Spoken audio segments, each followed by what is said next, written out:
បងអូនច្រឹងយកគេ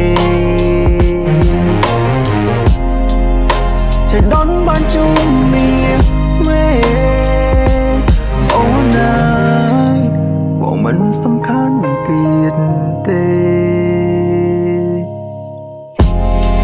អូនថាគេឡោគេគុំចិត្តអូនអូនថាគេឡោគេសុំនៅស្ងួនរូបបងបានត្រឹមឈឺចាប់នឹកអូនបិទភ្នែកដើរចេញទាំងមុខស្រពោនគេមានគ្រប់យ៉ាងមានសិទ្ធបានអូនមិនដូចជាបងគ្មានអ្វីក្នុងខ្លួន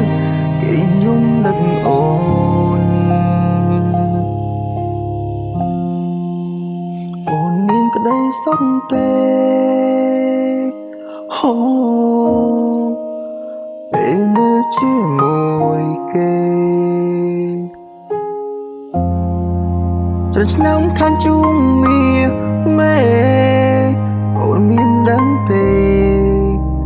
បងនៅតែនឹកអូន